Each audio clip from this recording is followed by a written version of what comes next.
प्रधानमंत्री नरेंद्र मोदी ने मंगलवार को महत्वाकांक्षी परियोजना नमामि गंगे के तहत उत्तराखंड में हरिद्वार, ऋषिकेश और बद्रीनाथ में सीवरेज शोधन संयंत्र और हरिद्वार के चंडी घाट में निर्मित गंगा अवलोकन संग्रहालय का डिजिटल लोकार्पण किया। साथ ही साथ 4 और परियोजनाओं का लोकार्पण करते हुए गंगा सफाई अभियान के लिए शुभकामनाएं दी हैं। नमामि गंगे योजना के लोकार्पण के दौरान विपक्ष पर पीएम मोदी ने प्रहार किया। राजपथ पर ट्रैक्टर जलाए जाने से नाराज पीएम मोदी ने कहा कि कुछ लोग कृषि सुधार कानूनों का विरोध कर रहे हैं क्योंकि उनके लिए काले धन की कमाई का एक और स्रोत बंद हो गया है। कृषि कानूनों का विरोध कर रहे लोग किसानों के खिलाफ हैं। वे चाहते हैं कि बिचौलिए पनपें। पीएम मोदी ने कहा कि किसान जिनकी पूजा करते हैं, विपक्ष उसी को आग लगा रहा है।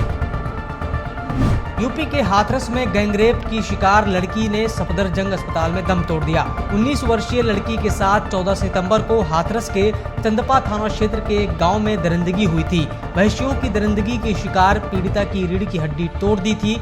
दरिंदों ने उसकी जीभ भी काट दी थी। पीड़िता पिछले 2 हफ्ते से अलीगढ़ के JN मेडिकल कॉलेज में भर्ती थी। वहां हालत में कोई सुधार नहीं हुआ तो उसे दिल्ली के सफदरजंग अस्पताल में भर्ती कराया गया था। चुनाव आयोग ने उत्तर प्रदेश, मध्य प्रदेश, ओडिशा, गुजरात और अन्य राज्यों के उपचुनाव की तारीखों का ऐलान कर दिया है। 1 लोकसभा और 56 विधानसभा सीटों पर 3 और 7 नवंबर को वोट डाले जाएंगे। 54 विधानसभा सीटों पर 3 नवंबर को वोट डाले जाएंगे और बिहार में 1 लोकसभा और मणिपुर में 2 विधानसभा सीटों पर 7 नवंबर को मतदान होगा। केंद्रीय स्वास्थ्य मंत्रालय द्वारा जारी की गई कोरोना रिपोर्ट के मुताबिक पिछले 24 घंटे में 70,589 नए मामले सामने आए, जिसके बाद संक्रमितों की संख्या बढ़कर 61,45,291 हो गई। वहीं 776 और लोगों की मौत के बाद मृतकों का आंकड़ा बढ़कर 96,318 तक पहुंच गया। इससे पहले पिछले 26 दिनों से लगातार हर दिन 1000 से अधिक कोरोना मरीजों की मौत हो रही थी।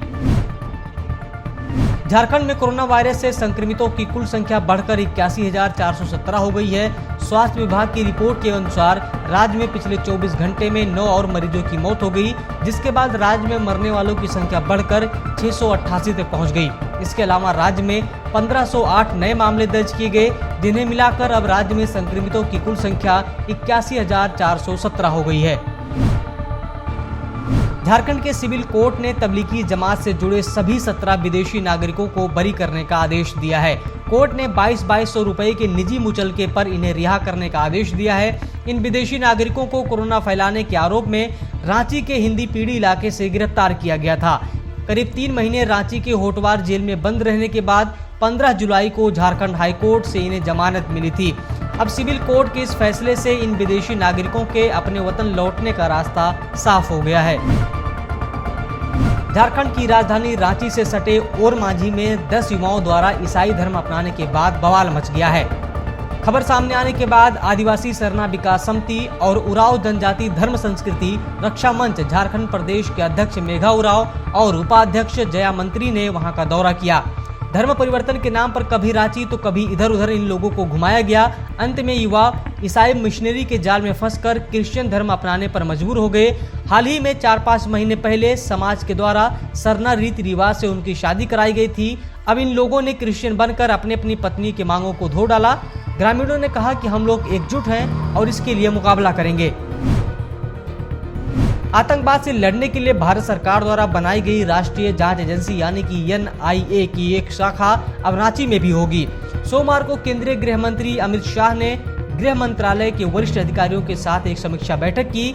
इस समीक्षा बैठक में महत्वपूर्ण मामलों और मुद्दों पर चर्चा के साथ कई फैसले भी लिए गए, जिनमें राष्ट्रीय जांच एजेंसी ANI की 3 अतिरिक्त शाखाओं को मंजूरी देना भी शामिल है।